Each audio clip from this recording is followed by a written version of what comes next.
Next is from Rory. Subject is live in person versus on TV. Dear Disco, recently went to AW event and watched a Von Erich segment live, which got a great crowd reaction. I thought the segment was great. When I watched the segment on TV, it didn't seem as good as it did watching it live and got bad reviews at the same time. My question is, how common is this segment from wrestling to be really good and watch it live in person, but translate really poor with broadcast and how it can be prevented? Long-time listener, first-time email. Disco, you were the chosen one, and Conan could learn a lot from you. Oh, Conan is not as awesome as Disco is. Thank you, Rory the Destroyer. Let me give you this is fascinating, okay?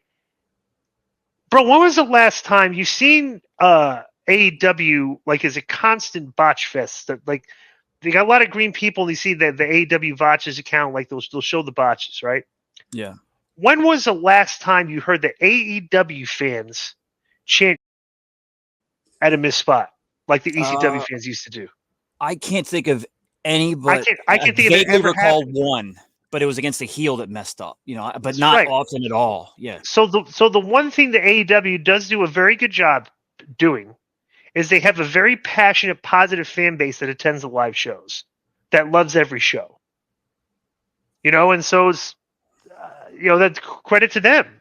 That's why maybe the live show, like the guy said, watching it live was just so much better. It's like, yeah, because you're a big enough fan of AEW that you went to go see the show live. Yep. And you're in the I atmosphere. wouldn't go see an AEW show live. I wouldn't even go see a WWE show live. Yeah. I'm not that big of a fan as you are. From Douglas Smith, Riddle merch still being sold by WWE Shop. Hello, just a quick question regarding Riddle merch still being sold on WWE. I can't believe this guy's even asking this. Yeah, right. Just a quick question regarding Riddle merch still being sold on WWE Shop. Does Riddle merch still being sold indicate that he may not be completely done with WWE? Thanks and enjoy the upcoming holidays. All the best, Doug from Winnipeg. Doug, I don't know if you work. I don't know how old you are, or if you've worked for a living, if you've ever ran a business. Okay, but if I go through the production costs of producing a product, okay, and the product is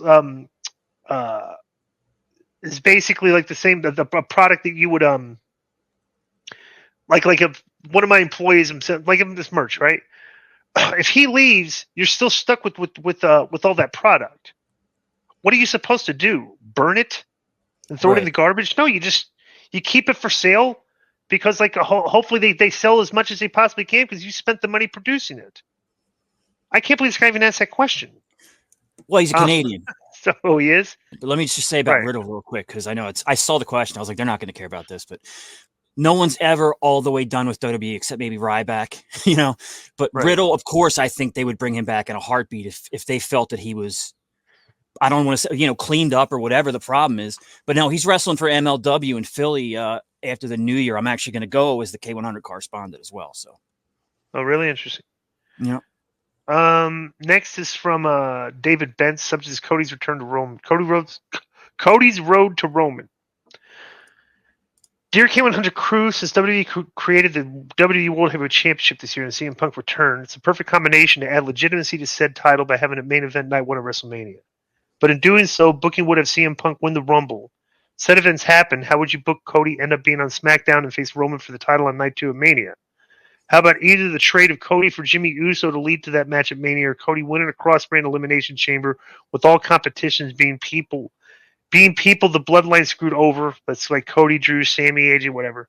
Feliz Navidad, and if I'm late, I hope you all had a good holiday. It's David from Sacramento. P.S. Disco haters, the man earned the right to have an opinion, give criticism. Quote, it's very disrespectful. I don't, bro. This guy's speculating. I don't. Yeah, honestly, how often do you once every maybe 6 or 7 shows we'll do?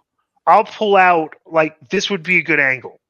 I'll do but I'm not in the I'm not a fantasy booker anymore.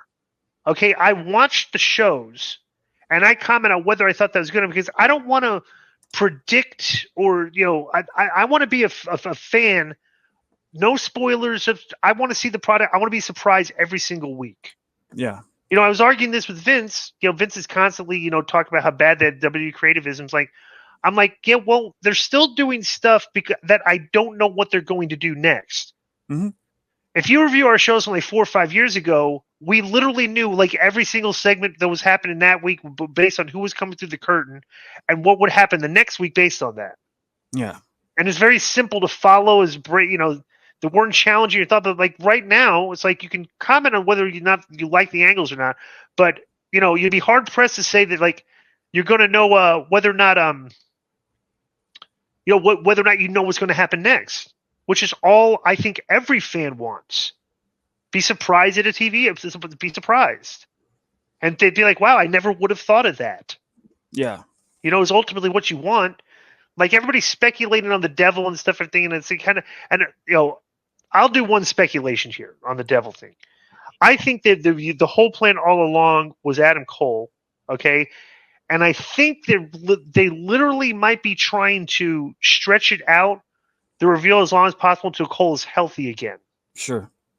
Which would be for the long because he broke his ankle, right?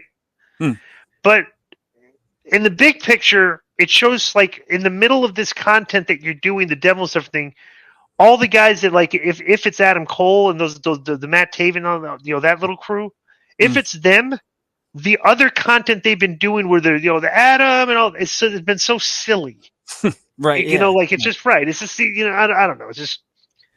Well, I said last week during a Dynamite review that it was like crystal clear to me that Joe was going to turn on MJF, and I'd have to imagine a lot of fans felt the same way, Especially on that, we'll talk about it when we do the show. Yeah. But for David, I know his name's familiar. I know he listens. I think you're over analyzing, dude, because whoever doesn't win the Rumble and is going after Roman or whatever, they're just going to win the Elimination Chamber or something like that. That's it. You're putting too much thought into it, I think. Right. All right. So next is from Big Rig, subject Kenny Omega's injury. It's been about a week since Kenny Omega announced his illness, and the one thing I've not heard anyone discuss is how this was not included in an angle.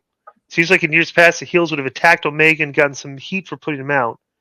Disco and Conan, if you had a wrestler under your employee that had a serious injury like this, would you have worked it into an angle or gone the route AEW did and just give the real reason for his absence? Well, diverticulitis is a serious thing. It's like it's life-threatening. It's not an injury. Yeah. So, but I will say this, like I don't know. I like we talked about. We did the show last week after Jericho cut that heartfelt promo. I thought Don Callis should have come in and like cut a promo on him. Yeah, but they didn't have an opportunity to do anything because it happened so sudden. He was hospitalized, and even if he wasn't, it's like you said, that's serious. He's got to get. What are you going to do? Have someone hit him in the stomach with a chair? Right. Just, you leave it alone. He's sick. Yeah. Next is Renegade Man. The subject is Tony Khan's new toy and Nana's popularity. Hey guys, I hope all is well for you guys. With so many talent in AEW complaining on not getting TV time, Britt Baker would be one of them. The popularity of Toni Storm and her timeless gimmick, do you feel like Toni Storm is slowly replacing Britt Baker as the number one female wrestler, and do you think Tony Khan is starting to lose interest in her? She hasn't been featured since September and has complained on Twitter about not having any TV time, and even Prince Nana's dance gets more TV time than her. Speaking of Prince Nana, he's so entertaining he's becoming popular with the fans with his dance. It's very funny and entertaining, becoming a meme. I know I discussed this in the past, but do you agree that him and Swerve should turn face right away because the fans seem to get down with it and is one of the very entertaining people in the company? Here's what they need to do. Okay, it's one of two things because Swerve is getting cheered, and it's because one of the reasons he's getting cheered is because he's very talented, and Nana is getting over with the fans. So you do one of two things: you make them baby faces, or you have Swerve turn on Nana to get him to remain a heel. Right. That's it.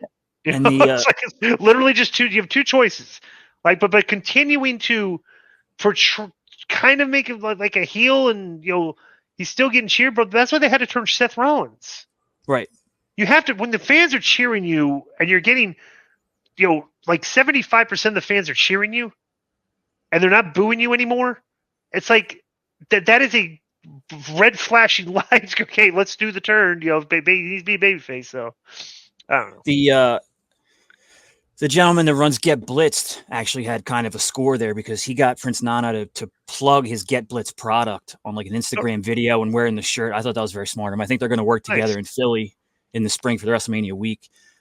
I don't know anything about why Britt's not on TV or if there's a falling out. I don't think anybody knows, but she has complained. Yeah. And Toni also deserves her time because she's been excellent. I've had, it's funny too, because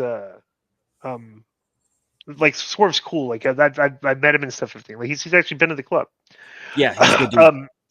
But like we communicate every now and then. It's like it's like when I was criticizing the Nana thing, he's like, you need to get down with that. I'm like, my only criticism of the Nana thing is just that, bro. It's like, okay, it's fine. It's got good crowd participation, but if you can't be a heel and do that. Mm-hmm. It just ruins if you're up against another baby face, okay, and you have because you're an over heel, like you're one of the top of the card heels. If you're facing one of the other baby faces that's over, but the fans are cheering you instead of the baby face, it's burying the other guy. Yeah. So it's like I'm saying, it's like, okay, do it, but bro, you guys just need to turn babyface full 100%. There's a million guys that could get heat on them, So I don't know. I wouldn't speak for Conan, of course, because he would be very displeased with that. But I think the problem that he may have had with Nana, and I did too, when we did Dynamite reviews before he started doing his dance thing, was like he was just kind of there. We didn't know what he was doing there, and now he's overcome that. Yeah. Well, the funny thing, and the thing is too, is because the guy was in Ring of Honor. We don't watch it. So I was like, yeah, but a lot of the fans knew.